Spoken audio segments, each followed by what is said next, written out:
بسم الله الرحمن الرحيم. الحمد لله رب العالمين، والصلاة والسلام على أشرف الأنبياء والمرسلين نبينا محمد بن عبد الله وعلى آله وأصحابه ومن تبعهم بإحسان إلى يوم الدين، أما بعد. وعنها رضي الله تعالى عنها أن النبي صلى الله عليه وسلم كان إذا خرج من الغائط فقال غفرانك، أخرجه الخمسة وصححه أبو حاتم والحاكم۔ بلوغ المرام من ادلۃ الاحکام کے کتاب الطہارہ سے باب الآداب سے ہے یہ، تو اس میں جو آج کی جو حدیث ہے اس کی راویہ سیدہ عائشہ صدیقہ رضی اللہ تعالی عنہا ہیں۔ وہ فرماتی ہیں ان نبی صلی اللہ علیہ وسلم کان اذا خرج من الغائط، کہ نبی صلی اللہ علیہ وسلم تھے جب نکلتے بیت الخلاء سے، جب بیت الخلاء سے نکلتے تھے، قالا فرماتے، کیا کہتے؟ غفرانکا، اے اللہ تیری بخشش مغفرت مطلوب ہے، غفرانکا تیری بخشش مطلوب ہے۔ تو اس سے یہ پتہ چلا کہ بیت الخلاء سے نکلتے ہوئے یہ کلمہ کہنا مسنون ہے، کیا؟ غفرانکا۔ داخل ہوتے ہوئے کیا کہنا ہے؟ اللہم انی اعوذ بک من الخبث والخبائث، اور نکلتے ہوئے کیا کہنا ہے؟ غفرانکا۔ بعض روایات میں ہے کہ الحمدللہ الذی اذهب عنی الاذی وعافانی، لیکن یہ سند کے اعتبار سے ضعیف ہے۔ البتہ غفرانکا یہ صحیح روایت ہے یہ، تو اس اعتبار سے اس پر عمل کرنا چاہیے، ٹھیک ہے نا۔ اب یہ کون سا موقع ہے جب مغفرت طلب کرنے کا؟ تو اس سے اس کی جو حکمت اہل علم نے لکھی ہے وہ یہ کہ بیت الخلاء کے اندر آدمی اللہ کے ذکر سے جو غافل رہا ہے تو گویا اس پر اللہ سے بخشش طلب کر رہا ہے۔ تو گویا وہ تمام حالتیں کہ جب آدمی اس طرح کی باقی جتنی بھی حالتیں ہیں اس میں آدمی اللہ کے ذکر یا اس کی طرف توجہ اور انابت رہنی چاہیے، ٹھیک ہے جی۔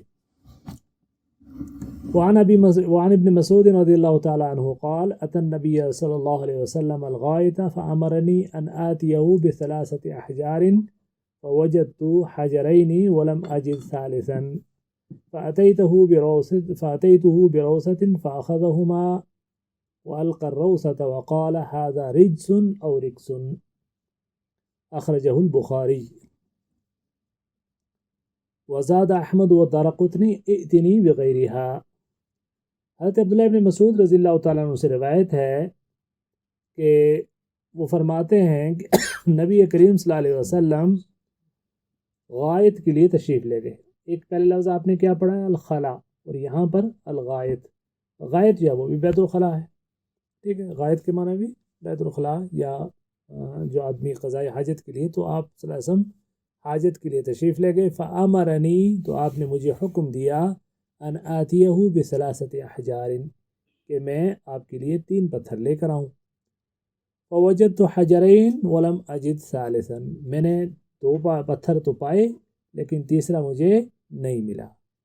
فأتیتہ بروسۃ، تو میں آپ کے پاس آیا ایک سوکھی ہوئی لید کا ٹکڑا لے کر۔ فأخذہما وألقى الروسة، تو آپ نے وہ دونوں پتھر تو لے لیے لیکن وہ لید کا ٹکڑا پھینک دیا۔ وقال، فرمایا، هذا رجس او رکس، فرمایا کہ یہ گندگی ہے۔ اب رجس کا معنی بھی وہی ہے جو رکس کا معنی ہے، اس کے معنی کیا ہے؟ گندگی ہے۔ تو مطلب یہ کہ یہ خود ہی گندگی ہے تو یہ کیا صفائی کرے گی؟ اور یہ بخاری کے الفاظ ہیں، اور امام دارقطنی نے جو اضافہ کیا ہے اور احمد نے، اس میں یہ الفاظ بھی ہیں کہ ائتنی بغیرہا، کچھ اور لے کر آؤ، کچھ اور لے کر آؤ۔ اچھا، تو اس حدیث سے معلوم کیا ہوا؟ سب سے پہلی بات تو یہ ہے کہ کم از کم 3 پتھر ہونے چاہیے، اور جو بھی چیز استعمال ہو وہ پاک ہونی چاہیے، ناپاک چیز استعمال نہیں کرنی۔ وعن ابی ہریرہ رضی اللہ تعالی عنہ قال ان رسول اللہ صلی اللہ علیہ وسلم نہى ان يستنجى بعظم او روس وقال انہما لا يطہران۔ حضرت ابو ہریرہ رضی اللہ تعالیٰ عنہ سے روایت ہے کہ رسول کریم صلی اللہ علیہ وسلم نے منع فرمایا کہ استنجا کیا جائے ہڈی سے یا گوبر سے، اور فرمایا انہما لا یطہران، یہ دونوں چیزیں پاکیزہ نہیں کرتی، پاک نہیں کرتی، ٹھیک ہے نا۔ کیونکہ چیز کا طاہر اور مطہر ہونا ضروری ہے، یعنی وہ چیز جو خود بھی پاک ہو اور جو پاک کر رہی ہو، تو ظاہر ہے جو چیز پاک ہوگی وہی مطہر بھی ہوگی۔ وعن ابی ہریرہ رضی اللہ تعالی عنہ قال قال رسول اللہ صلی اللہ علیہ وسلم استنزہوا من البول فإن عامة عذاب القبر منہ وللحاکم اکثر عذاب القبر من البول۔ حضرت ابو ہریرہ رضی اللہ تعالیٰ عنہ سے روایت ہے کہ رسول کریم صلی اللہ علیہ وسلم فرمایا استنزہوا من البول، پیشاب سے بچو۔ استنزہ تنزیہ کے معنی بچنا، پرہیز کرنا، اور بول کہتے ہیں پیشاب کو، تو پیشاب سے بچو۔ فإن عامة عذاب القبر منہ، تو قبر کا عمومی طور پر عذاب اسی سے ہے۔ وہ مشہور جو حدیث ہے اللہ کے رسول صلی اللہ علیہ وسلم ایک قبر کے پاس سے گزرے، دو قبروں کے پاس سے، تو ایک شخص کے بارے میں فرمایا فأما أحدهما فلا يستنزه من البول، تو ان کو عذاب ہو رہا تھا، آپ کو بذریعہ وہی چیز کی خبر دی گئی کہ ان کو عذاب دیا جا رہا ہے، تو آپ نے فرمایا کہ ان میں سے دو آدمی تھے، ایک فکان یمشی بالنمیمہ، ایک چغل خور تھا، اور دوسرا پیشاب سے بچتا نہیں تھا۔ تو آدمی کسی ایسی جگہ پیشاب کرے جہاں چھینٹ واپس کپڑوں کے اوپر پڑنے کا امکان نہ ہو، جہاں واپس چھینٹ پڑنے کا امکان نہ ہو، سخت جگہ یا ایسی جگہ نہیں ہونی چاہیے۔ تو اس طرح کا خاص خیال رکھنا چاہیے کہ کپڑے ناپاک نہ ہوں، پاکیزہ ہوں۔ تو حاکم کے الفاظ کیا ہیں؟ امام حاکم کی مستدرک میں اکثر عذاب القبر من البول، اکثر قبر کا جو عذاب ہے وہ پیشاب کی وجہ سے ہوتا ہے، ٹھیک ہے۔ تو یہ چیز جو ہے، اب آپ پیشاب آپ کسی جگہ بھی کر سکتے ہیں، وہ کموڈ ہو، وہ عام فلیش سیٹ ہو، یا جو کہ کوئی بھی مثلا کسی خالی جگہوں میں کسی جگہ بھی آدمی پیشاب کر رہا ہے، تو اس چیز کا دھیان ہو کہ کپڑے پر واپس اس کے پیشاب کی چھینٹ نہ پڑے۔ وعن سراقة بن مالک رضی اللہ تعالیٰ عنہ قال علمنا رسول اللہ صلی اللہ علیہ وسلم فی الخلاء ان نقعد على اليسرى او ننصب اليمنى۔ حضرت سراقہ ابن مالک رضی اللہ تعالیٰ عنہ سے روایت ہے کہ رسول وہ فرماتے ہیں کہ علمنا رسول اللہ صلی اللہ علیہ وسلم فی الخلاء، اللہ کے رسول صلی اللہ علیہ وسلم نے ہمیں بیت الخلاء کے سلسلے میں یا قضاء حاجت کے سلسلے میں یہ بات سکھائی، ان نقعد علی الیسرا وننصب الیمنا، کہ ہم بائیں پیر کے اوپر بیٹھیں، یعنی زور بائیں پیر کے اوپر رکھیں، وننصب الیمنا، اور داہنا پیر جو ہے اسے کھڑا رکھیں۔ تو بیٹھنے کی جو پوزیشن ہوتی ہے، آپ سیٹ پہ جب بیٹھتے ہیں تو گویا بیٹھتے ہوئے زیادہ زور کس پہ ڈالنا ہے؟ بائیں پیر کے اوپر ڈالنا ہے، اور دائیں پیر کو جو ہے کھڑا رکھنا ہے، ٹھیک ہے۔ لیکن یہ سند جو ہے امام بہقی نے اس کو روایت کیا، لیکن یہ ضعیف ہے، سند اس کی ضعیف ہے۔ البتہ جو ماہرین طب ہے ان کا یہ کہنا ہے کہ اگر یہ طریقہ اختیار کیا لے جائے تو یہ مناسب ہے۔ مصر کے ایک ڈاکٹر ہیں، ڈاکٹر محمد علی البار، انہوں نے جدید جو طبی سائنس ہے اس پہ بڑی کتابیں لکھی ہیں، تو اس میں بھی انہوں نے بھی یہ چیز لکھی ہے کہ طبی طور پر یہ چیز مفید ہے کہ بائیں پیر کے اوپر زیادہ دباؤ ڈالا جائے اور داہنے پیر کو تھوڑا سا ڈھیلا رکھا جائے، تو اس کا صحت کے اعتبار سے یا فراغت کے اعتبار سے فائدہ ہوتا ہے۔ یہاں پر ایک بات اور ذہن میں رکھیے، حدیث سے پیشاب اور پخانے کے جتنے آداب آپ کو پتہ چلے وہ یہی ہیں جو ان حدیث میں بیان ہوئے۔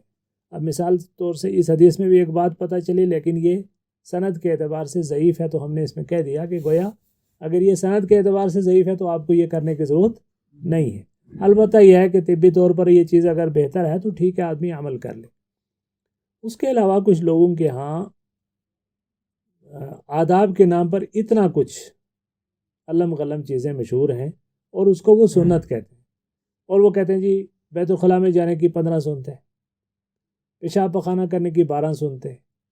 اب وہ اس میں کچھ طبی ٹوٹکے بھی ہوتے ہیں، اس کو بھی وہ سنت کا نام دیتے ہیں۔ وہ ایک کتاب ہے، وہ فیضان سنت سامنے رکھی، اس میں جو ہے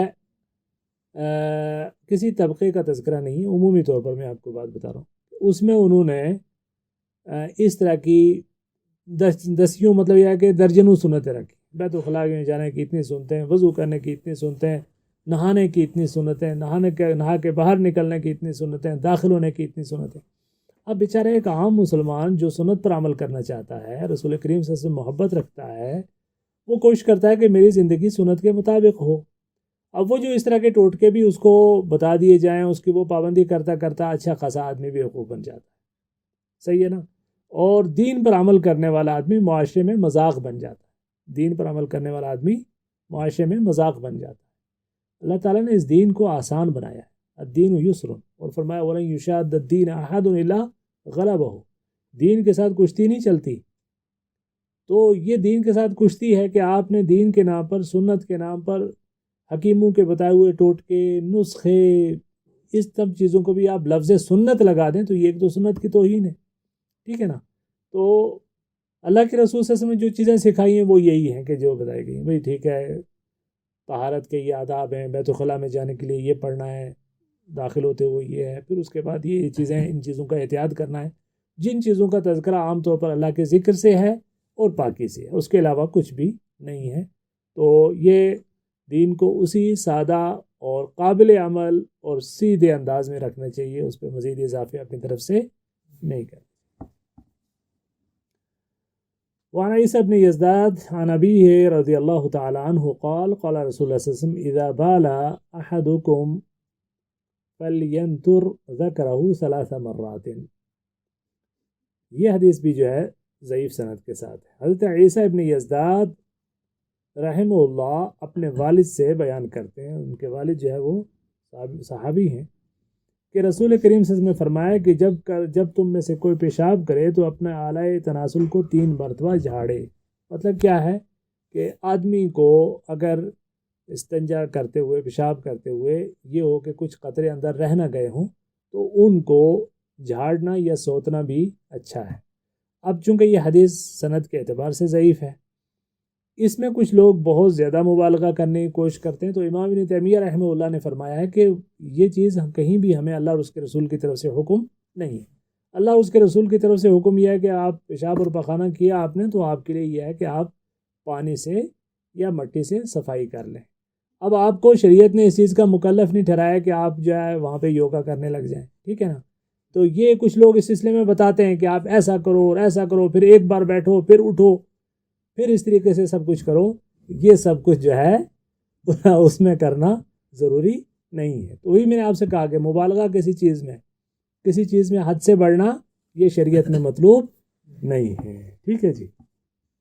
وعن ابن عباس رضی اللہ عنہ ان نبی صلی اللہ علیہ وسلم سأل اہل قباء فقال ان اللہ یثنی علیکم فقالوا انا نتبع الحجارة الماء رواہ البزار بسند ضعیف. حضرت عبداللہ ابن عباس رضی اللہ عنہ سے روایت ہے کہ نبی کریم صلی اللہ علیہ وسلم نے اہل قباء سے پوچھا کہ اللہ تعالیٰ ان اللہ یثنی علیکم، اللہ تعالیٰ تمہاری تعریف کرتا ہے، ان اللہ یحب التوابین و یحب المتطہرین. تو بتاؤ کہ اس کا کیا سبب ہے کہ اللہ نے تمہاری تعریف کی ہے. فی رجال یحب لمسجد اسس علی التقوی من اول یوم. تو اس کا تذکرہ کرتے ہوئے اللہ نے کیا فرمایا؟ فی رجال یحبون ان یتطہروا واللہ یحب المتطہرین. تو فرماتے ہیں کہ اللہ تعالیٰ نے تمہاری تعریف کیا، بتاؤ کہ تمہاری صفت کیا ہے. تو انہوں نے کہا انا نتبع الحجارۃ الماء، ہم پتھر استعمال کرنے کے بعد پانی بھی استعمال کرتے ہیں. لیکن یہ سند اس کی حدیث کی سند بھی ضعیف ہے. اور یہ مسئلہ پہلے بیان کیا جا چکا ہے کہ کامل صورت یہ ہے کہ آدمی زیادہ بہتر یہ ہے کہ پتھر اور پانی استعمال کرے. دوسری صورت یہ ہے کہ خالی پانی استعمال کرے. تیسری صورت یہ ہے کہ اگر پانی موجود نہیں تو پتھر استعمال کرے. واصلوا فی ابی داود وصححہ ابن خزیمہ من حدیث ابی ہریرہ رضی اللہ تعالیٰ عنہ بدون ذکر الحجارہ. تو اس حدیث کی اصل جو ہے وہ ابو داود میں ہے، اور ابو ابن خزیمہ نے ابو ہریرہ کی حدیث میں اس کو صحیح کہا ہے. ابو ہریرہ کی حدیث کو صحیح کہا جس میں پتھروں کا ذکر نہیں ہے. ٹھیک ہے. تو یہ سب چیزیں ایسی ہیں کہ جو آپ نے اس باب میں وہ سب کچھ چیزیں پڑھی. اس میں اب ایک چیز اور جو آج کے دور میں استعمال ہوتی ہے اس کے سلسلے میں معلومات ہونی چاہیے. مثلا ٹوائلٹ پیپر ہے یا ٹیشو پیپر ہے، اس کا استعمال بھی کیا جائز ہے، کیا صرف پتھر اور مٹی ہی استعمال ہو سکتا ہے؟ تو جو بھی پاک چیز ہے اس کا استعمال کیا جا سکتا ہے، وہ کپڑا ہو، وہ لکڑی ہو، وہ پتھر ہو، اپنا کیا نام ہے ٹیشو پیپر ہو، وہ آپ کا ٹوائلٹ پیپر ہو، وہ تمام چیزیں ہیں کہ جو طہارت کے لیے استعمال کی جا سکتی ہیں جب پانی موجود نہ ہو، تو ان سب کا استعمال کرنا جائز ہے۔ منع کس چیز سے ہے؟ ناپاک چیز سے، وہ ہڈی ہو یا لید ہو یا کوئی اور ناپاک چیز اگر کوئی آدمی استعمال کرتا ہے تو اس سے منع کیا گیا ہے۔ بیت الخلاء کس طرح کا استعمال کرنا ہے؟ ہر طرح کا استعمال کیا جا سکتا ہے۔ اب جہاں بعض جگہوں میں آدمی مجبور ہوتا ہے کھڑے ہو کر پیشاب کرنے کے لیے، جو اس طرح کے کموڈ ہوتے ہیں اسٹینڈنگ والے، تو دیکھیے اللہ کے رسول صلی اللہ علیہ وسلم کے طریقہ مبارک یہ ہے کہ آپ ہمیشہ بیٹھ کے آپ نے پیشاب کیا۔ اس زمانے میں سب کا طریقہ کار یہی تھا، لیکن اللہ کے رسول صلی اللہ علیہ وسلم ایک بستی میں تشریف لے گئے کہ جہاں پر آپ کو پیشاب کی ضرورت ہوئی اور کوئی ایسی پردے والی جگہ نہیں تھی، تو آپ صلی اللہ علیہ وسلم نے ایک جہاں پہ کوڑا وغیرہ اکٹھا کیا جاتا وہاں کھڑے ہو کر آپ نے پیشاب کیا، کیونکہ وہاں بیٹھ کے اگر پیشاب کرتے تو غلاظت اور گندگی کپڑوں کے ساتھ لگنے کا امکان تھا، تو وہاں آپ نے کھڑے ہو کر پیشاب کیا۔ تو یہ گویا رسول کریم صلی اللہ علیہ وسلم کا یہ فعل بیان جواز کے لیے کہ آدمی کو ظاہر ہے زندگی میں اس طرح کی ضرورت بھی پیش آ سکتی ہے، ایسی مجبوری بھی پیش آ سکتی ہے، تو وہاں چھینٹ سے بچتے ہوئے اور استنجا کا دھیان رکھتے ہوئے آدمی کھڑے ہو کر بھی پیشاب کر سکتا ہے۔ ٹھیک ہے جی، تو یہ باب یہاں ختم ہوا۔ سبحانک اللہم و بحمدک، نشہد ان لا الہ الا انت، نستغفرک و نتوب الیک، وصلی اللہ علیہ وسلم۔